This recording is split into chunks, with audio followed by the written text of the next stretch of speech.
유럽에서 대항해 시대하면 생각나는 인물이 여럿 있습니다. 유럽인 최초로 희망봉을 발견한 바르톨로미 디아스, 유럽인 최초로 유럽과 인도를 잇는 직항로를 발견한 바스코 다가마, 그리고 신대륙 아메리카를 발견한 크리스토퍼 콜럼버스인데요. 여기에 더해 오늘 이야기할 이 인물이 위 3명과 함께 대항해 시대의 정점을 찍은 인물이죠. 그는 바로 페르디난드 마젤란입니다. 마젤란은 최초로 세계 일주를 한 인물로 알려져 있는데요. 현재에 와서는 다른 주장이 있기도 하죠. 그리고 마젤란 이전에는 탐험가나 모험가 등이 전 세계 바다를 항해했던 반면 이후부터는 군인이나 해적, 선교사, 학자 등이 바다를 주름잡는 시대가 열렸다고 합니다. 마젤란은 1480년 포르투갈에서 하급 귀족의 아들로 태어났죠. 하지만 9살의 어린 나이에 부모님을 여의고 힘든 삶을 살다 12살 때 왕궁의 시종으로 들어가게 됩니다. 그리고 나서 15살의 어린 나이에 인도 원정에 따라가기도 했으며 이후 동남아시아의 여러 교역소에서 해상무역의 경험을 쌓았죠. 하지만 그는 치명적인 단점이 있었는데요. 천재적인 능력은 있었지만 굉장히 성격이 차갑고 못돼 처먹은 데다가 사회성 또한 떨어져서 마젤란에게는 친구는 적고 적이 많았던 것입니다. 그러다 보니 함께 일하는 상관이나 동료들과 사이가 좋지 못했죠. 어쨌든 마젤란은 신대륙에서 더 서쪽으로 간다면 아시아와 인도가 나올 것이라 생각했고 자신이 새로운 항로를 개척해야겠다고 생각한 나머지 포르투갈 왕에게 찾아가 후원을 요청하게 됩니다. 그러나 당시 포르투갈은 바스코 다가마가 개척한 인도 항로를 알고 있었고 토르데시아스 조약에 의해 신대륙의 대부분은 스페인의 세력권이었기 때문에 굳이 돈도 많이 들고 실패할 확률도 높으며 스페인이 이 일로 시비를 걸지도 모르는 그런 상황에서 굳이 신항로 개척을 할 필요성이 많지 않았죠. 그렇다 보니 포르투갈은 마젤란의 요청을 여러 번 거절하게 되었습니다. 그래서 마젤란은 포르투갈을 떠나 스페인으로 가게 되는데요. 1517년 스페인 세비야에 도착한 마젤란은 국왕이던 카를로스 1세에게 스페인의 영역인 남아메리카 아래를 우회해 항로 제도로 가는 신항로를 개척하겠다고 강력히 주장했죠.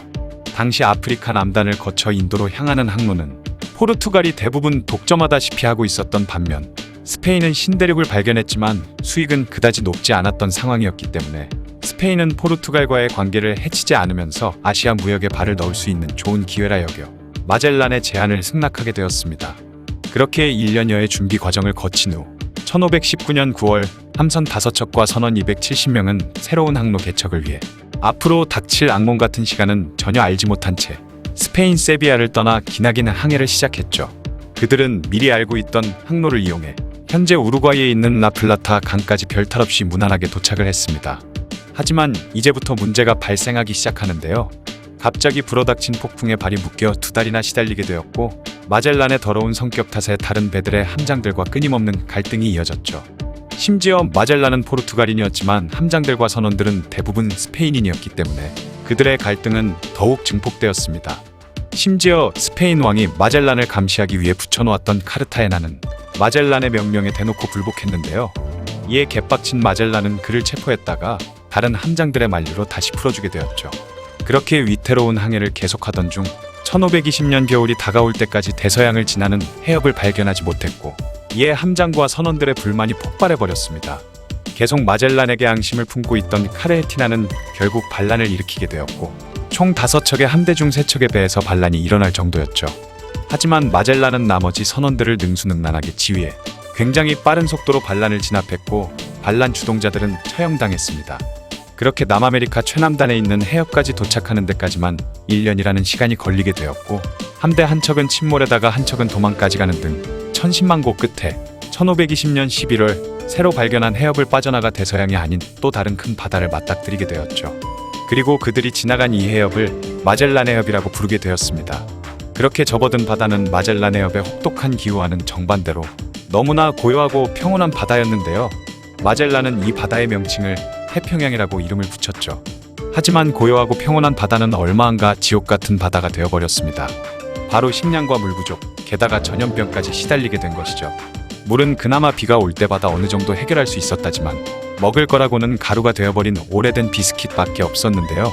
심지어 온갖 벌레가 득실거렸으며 그나마 있던 음식들 위에 쥐가 싸놓은 배설물이 뒤범벅이 되어 역한 냄새가 진동했지만 어쩔 수 없이 먹을 수밖에 없었다고 하죠. 그것조차 부족해 쥐와 벌레까지 잡아먹을 정도였습니다. 하지만 어디에도 작은 섬 하나 보이지 않는 고요하고 평온한 바다가 계속해서 이어졌고 태평양 횡단 막바지에는 마스트를 묶은 쇠가죽을 뜯어먹을 정도로 굶주림이 심각한 상태였으며 그야말로 지옥이 따로 없었죠.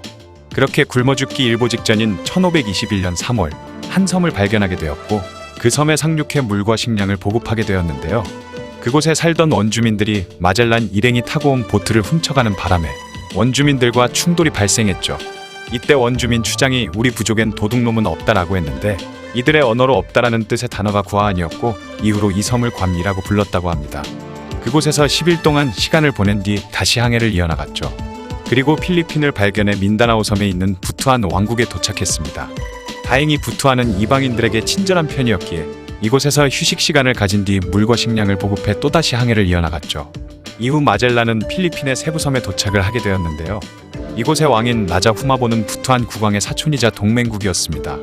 그렇게 마젤란은 세부 국왕 라자 후마본과 이영제를 맺고 그들과 적대 관계에 있던 막탄섬의 촌장인 라프라프를 제거해주겠다는 해서는 안 될 불필요한 짓까지 하게 된 것이죠. 마젤란은 라프라프가 작은 섬의 추장 정도인 별것 아닌 존재로 생각했고 적에 대해 알아보지도 않은 채 부하 60여 명과 세부섬의 병사 2,300명의 소수병력만 이끌고 막탄섬으로 향했습니다. 하지만 막상 막탄섬 해안에 도착을 해 배에서 내린 마젤란에게 예상과는 너무나 다른 장면이 펼쳐졌는데요. 바로 만반의 준비를 갖춰 마젤란이 오기만을 기다리고 있던 1,500여 명의 막탄섬 병력과 맞닥뜨리고 만 것이죠. 그렇게 압도적인 병력차로 인해 마젤란이 이끌고 간 병사들은 전멸하다시피 했는데요. 이때 라프라프 군대에 의해 마젤란 역시 잔혹하게 전사하고 말았습니다. 심지어 라프라프는 마젤란의 시신도 돌려주지 않았고 이에 원하는 만큼 재물을 줄 테니 시신을 돌려달라고까지 했지만 거절당했으며 라프라프는 마젤란의 시신을 전투에서 승리한 기념물로 이용했죠. 하지만 마젤란 함대의 비극은 아직 끝나지 않았는데요. 마젤란의 부하이던 엘리케의 말에 의하면 살아남은 선원들이 세부의 왕에게 마젤란의 죽음에 대한 책임을 물어 돈을 뜯어내려 한 것입니다. 이에 압박을 느낀 세부의 왕은 그들에게 식사 초대를 한 뒤 음식에 독을 타 수많은 선원들마저 목숨을 잃고 말았고 남은 선원들도 그들의 공격을 받아 겨우 세부섬에서 탈출할 수 있었던 것이죠. 세부에 도착한 배는 세 척이었지만 세 척 모두 운영하기에는 선원수가 부족했고 결국 배 한 척에 불을 질러 침몰시키기에 이르렀습니다. 하지만 이 이야기는 엘리케의 증언이었으며 살아남은 사람들의 증언이 각각 달랐기 때문에 진위 여부는 확실치 않다고 하죠. 아무튼 남은 두 척의 배는 엘카노의 지휘 아래 항해를 계속해 몰루카 제도의 티도르 섬에 상륙했으며 이곳에서 많은 양의 향신료를 구할 수 있었습니다. 결국에는 아메리카를 거쳐 태평양을 횡단해 향료 제도에 가려던 마젤란의 목적이 이루어지긴 한 것이죠. 하지만 기암이던 트리니다드호가 파손되어 항해가 불가능해 결국 마젤란 함대 중 가장 작은 배였던 빅토리아호만이 다시 스페인으로 돌아가는 귀한 길에 오르게 되었습니다. 그렇게 마젤란 함대가 스페인을 떠난 지 3년 만인 1522년이 되어서야 겨우겨우 돌아올 수 있었는데요.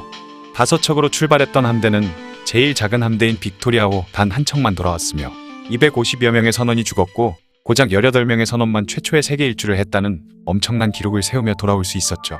그러나 빅토리아호 한 척에 실려있던 향신료만으로도 모든 항해 비용을 상쇄하고도 엄청나게 많은 이윤이 남았다고 합니다.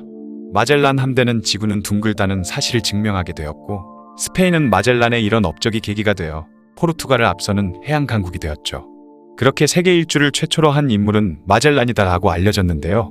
마젤란이 과거에 갔었던 말라카와 자신이 죽은 필리핀이 경도상으로는 같았기 때문에 지구 한 바퀴를 돈 것으로 인정된 것입니다. 그러나 그렇게 되면 마젤란은 두 번에 걸쳐 세계 일주를 한 셈이고 말라카와 필리핀 사이의 거리는 채우지 못한 것인데요. 그래서 지금은 최초로 세계 일주를 한 사람은 엘카노를 포함한 18인으로 꼽는다고 하죠. 엘카노는 스페인에서 마젤란과 함께 떠나 그가 죽고 나서 남은 함대를 지휘해 17명의 선원과 함께 스페인으로 귀환을 한 인물입니다. 말 그대로 한 번의 항해를 통해 출발지로 귀환한 엘카노와 17명의 선원이 최초의 세계 일주를 한 사람이라는 것이죠. 거기다가 스페인에서는 살아 돌아온 엘카노가 필리핀에서 사망한 마젤란보다 더 존경받는 위치에 있다고 합니다. 여담으로 마젤란이 죽은 필리핀의 막탄섬에는 그를 추모하는 비문과 마젤란을 죽인 추장 라프라프의 동상이 세워져 있다고 하는데요. 라프라프의 동상에는 필리핀 최초로 외부 침략자를 물리친 것에 대한 찬사가 기록되어 있으며 그를 영웅으로 추앙한다고 하죠. 마젤란의 업적은 수많은 탐험가가 새로운 항로 개척을 위해 노력했지만 아무런 성과가 없었던 반면에 그는 세계 최초로 태평양을 동쪽에서 서쪽으로 횡단을 성공했다는 것과 세계 일주를 처음 시도해 훌륭하게 이끌었다는 것입니다. 천재성과 과감함으로 세계를 일주하는 방법을 알아낸 페르디난드 마젤란에 대한 이야기였습니다. 영상을 봐주셔서 감사합니다. 더 재미있고 유익한 영상으로 다시 찾아뵙겠습니다. 구독과 좋아요 꾹 눌러주시고 댓글도 부탁드려요.